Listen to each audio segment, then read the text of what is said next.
Hello, friends. A very warm welcome to Ansarkari. And in this episode, I would say the continuation of the previous episodes, we are raising the bar. We are bringing different levels, tools, and ideas, and even pedagogy, which is very much helpful for us to at least being satisfied. You cannot say later on that, I'm the best and I couldn't perform or I could have performed. All these ideas are very, very, what I should say, they bring a lot of dejection. But if you work very smartly, if you work in a relaxed manner, if you remain rational, then no setback ever becomes big. And even setbacks can be, thrown away if you are alert, if you're agile, if you really work every day, every moment diligently and try not to give up. Try, I am saying, not to give up because it's very, very difficult to continue. There are so many motives why we all continue to work and you to move forward. So we try to bring the broad idea. That is what is the goal of our work pedagogy and work style at Ansarkari.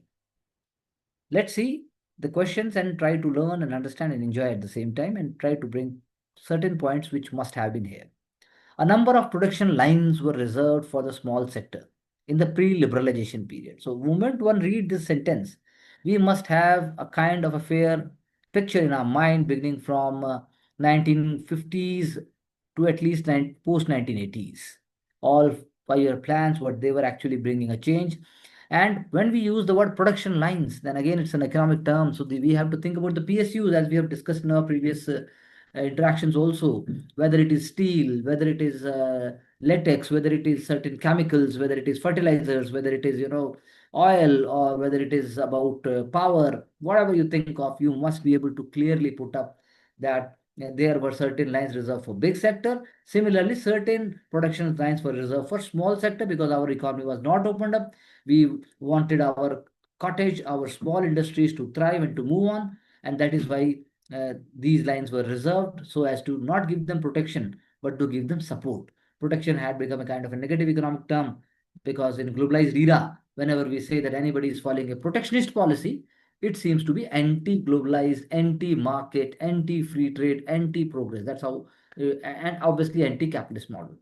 So let's see, did such reservation achieve its objective? So it has to be seen from the perspective of that time period only. And you can always write in a way where a safe stand can be taken up and we can illustrate certain examples of of MSMEs, small scale sector where they performed really well and because life continued and our growth also continued. So India's industrial revolution was hit before it could take a full pace due to British rule. I agree, this is a very, very empathic start and not off base and off track. As a result, post independence, competitiveness of domestic small scale sector was a priority as stated by Mahalanobis. I think perfectly true, very true, and nothing more to say as of now. A basic idea is very much correct because small scale industries were going to be the core in the beginning for an infant democracy.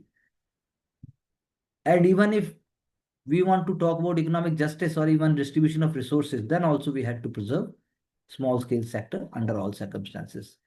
Not even data, but you could have brought this idea also because since we are talking about PC Mahalanobis sir.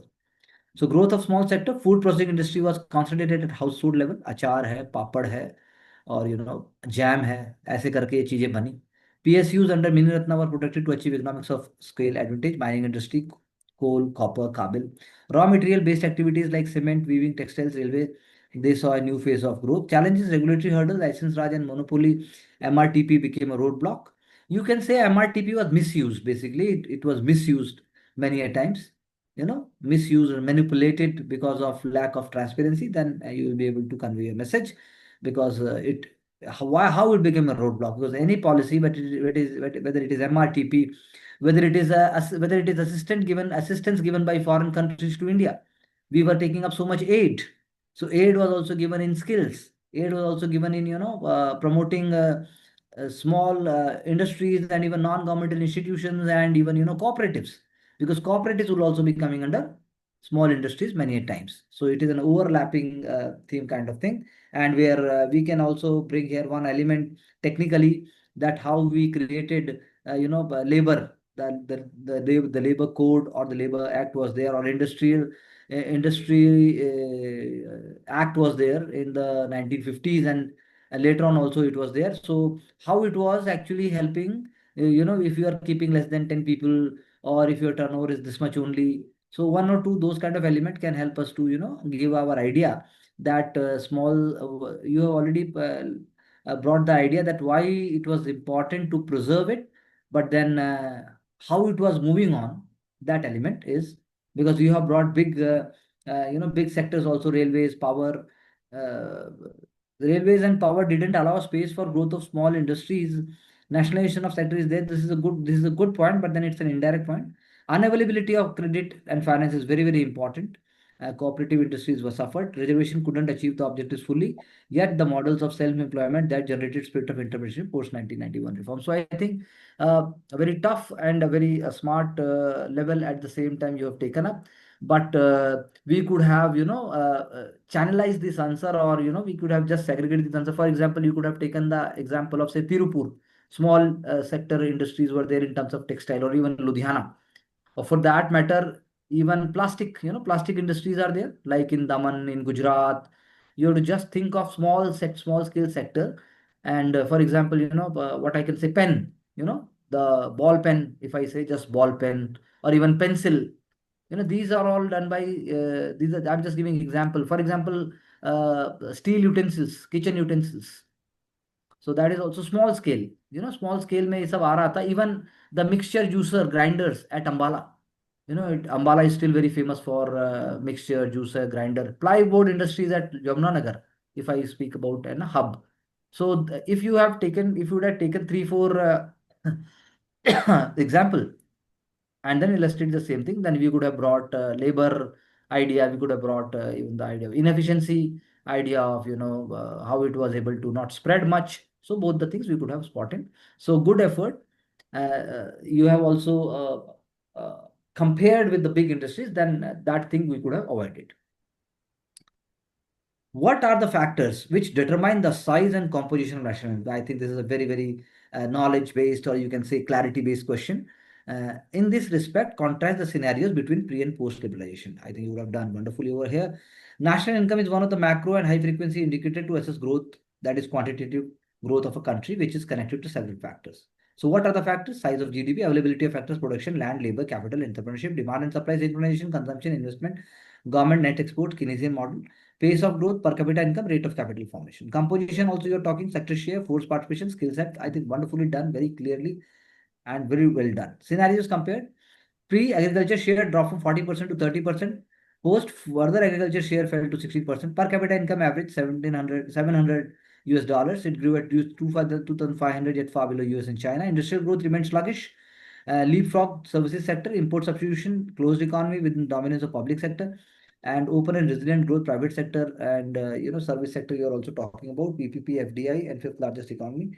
I think fairly done, and in a quick manner you have been able to bring the answer home, that how GDP formation and idea is happening. So I think within 150 words, this is a very good effort.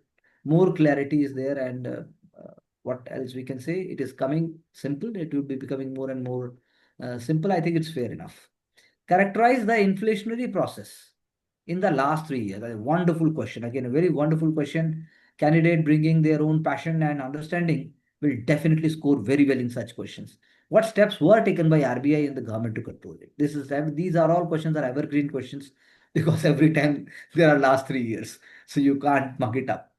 So without going into the answer, first, if I speak about the inflationary process in the last 3 years, had seen, I wouldn't say ups and downs. From up, it has gone down. That's what we can say. And Monetary Policy Committee also, went on to consider that. Now we have a kind of a presently, if I say it is a kind of a accommodative, or you can say neutral policy as such. But such was not the case. If we look back 3 years ago, it was a very, very cautious approach. And in fact, that cautious approach was linked with what happened in COVID. So post-COVID rebound was taking place for the first 3 years, and after that, in the present times, RBI had become more and more, accommodative or neutral standards taking the present. So inflation has hit the upper band of 6.1 in India in post 2020 due to supply chain disruption caused by COVID-19 and K-shaped recovery of economy. No worries, wonderful start. Demand supply mismatch due to lockdown affected headline inflation. We could have given certain example, because you could say that There was no movement of goods and logistics. Or what I would means because we are using all the terms very clearly. So one example would have been sufficient. Volatility of inflation increased pent-up demand due to sudden spike in demand for goods and services.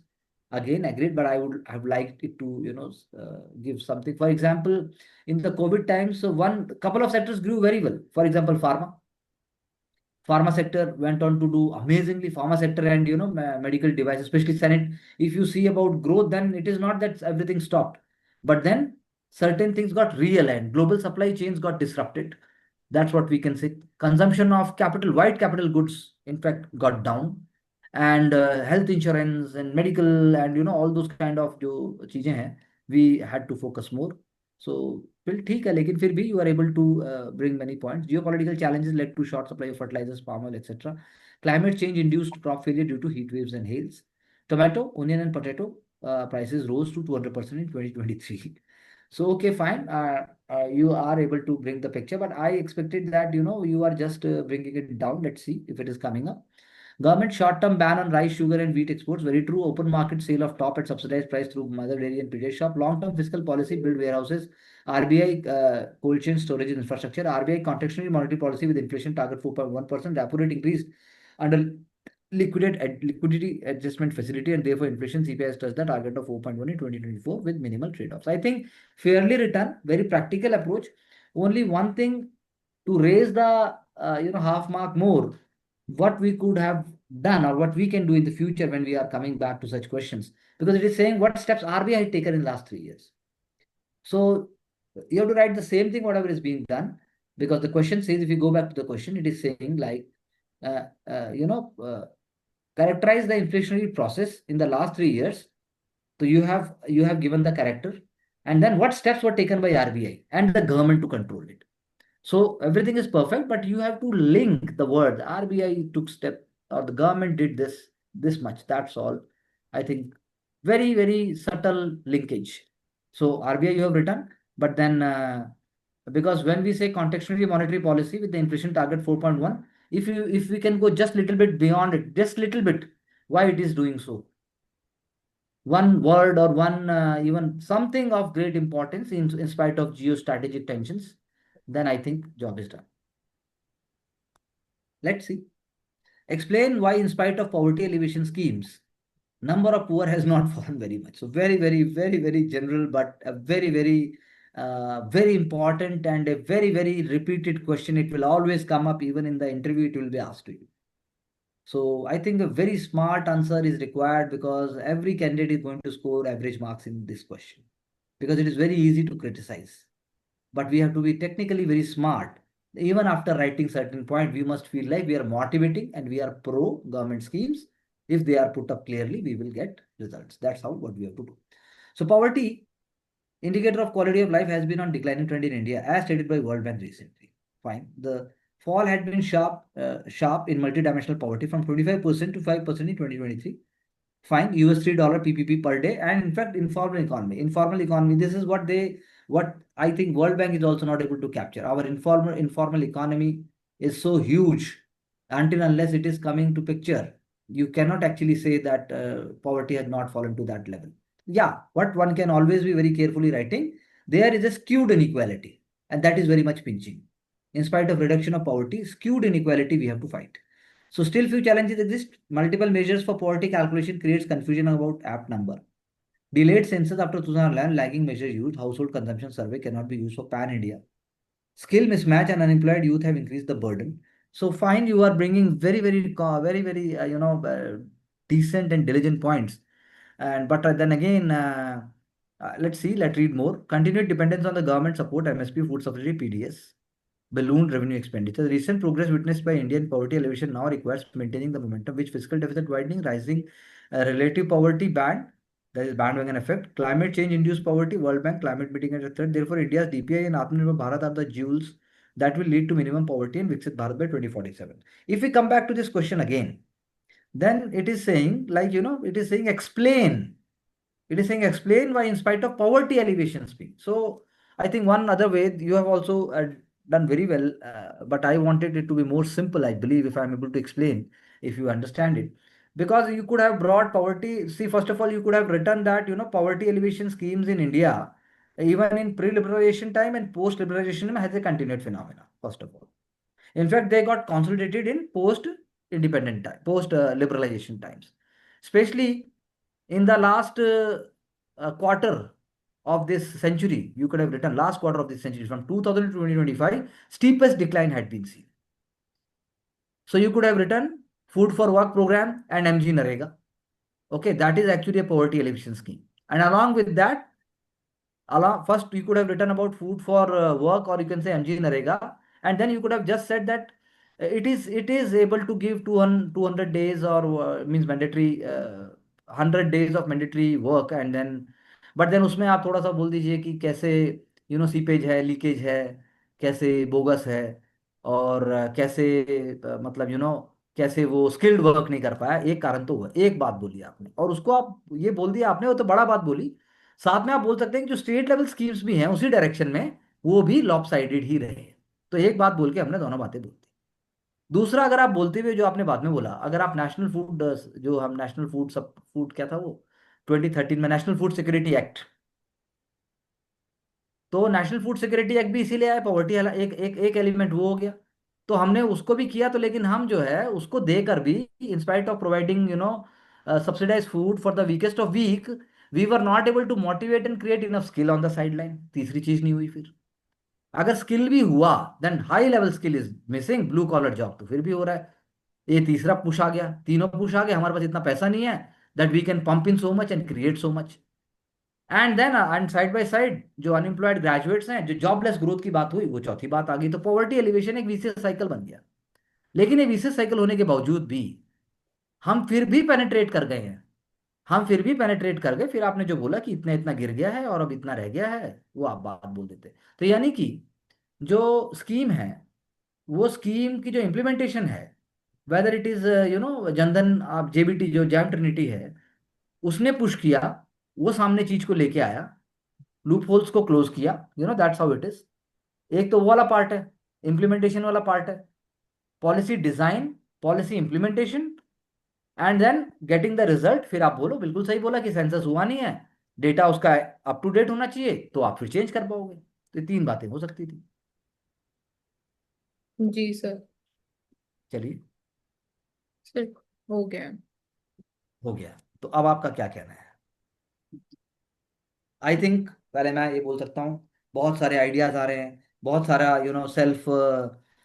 Self driven and self clarity के साथ point आ रहे हैं। It is a layer which is coming up, and we are covering layers more and more. We are becoming more aware, that's what I believe.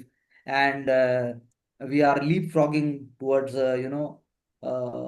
more micro and more concentrated approach and objective points. So it is helping us to get to the actual points also. It is helping us to revise also. It is helping us to what to read more next moment also. That's what I would say. I think यही थोड़ा momentum यही maintain करना, और with time थोड़ा और simplify होता जाएगा। तो आई And tick. you will be able to not, for example, in the question where it is asking about small sector, just focus on the small sector. हाँ जी। उसमें कॉटेज है, उसमें टेक्सटाइल्स है, उसके अंदर मेटल इंडस्ट्री है, आप और कुछ नहीं तो जैसे मुजफ्फरा, जैसे फिरोजाबाद की चूड़ी, वो भी तो स्मॉल सेक्टर है। हम्म। कहीं का आप मेटल वर्क ले आओ, कहीं का आप पैच वर्क ले आओ, कहीं का पत्थर, कुछ भी, सब स्मॉल सेक्टर है ये। जी। तो स्मॉल में ही खेलना है। हम्म। रिसाइकलिंग का है, स्क्रैप इंडस्ट्री है। हाँ जी। जी सर। तो out out of the box. Hmm. और फिर आप बताइए, वो compete तो कर ही नहीं सकते थे, उनके पास नॉलेज नहीं है, उनके पास आउटसाइड एक्सपोजर नहीं है, टेक्नोलॉजी में वीक है, प्रोडक्शन में वीक है। जी। क्रेडिट तो फिर मिल ही नहीं रहा। क्रेडिट तो इनफॉर्मल है। फिर उसमें पीएलआई आ जाता है। पीएलआई भी तो था उनके लिए। हम्म। पीएलआई नहीं, प्रायोरिटी सेक्टर लेंडिंग, और भी। पीएसएल, हाँ जी। Priority sector lending. हम्म। तो बस इतने से एक्टिव हो जाएगा, but then I appreciate that you are coming up with your confidence and clarity. So we have to move, as you rightly said, with the same momentum. And always remember, awareness, feel, and experiential idea always remain with the person, and it brings a very good match if the person remains patient, do not doubt oneself, believe in the moment, Be very focused what is the goal and move on. With these ideas, we look forward to making sure that you learn more and get more and more ideas with Ansarkari. Do join us, work with us to get success.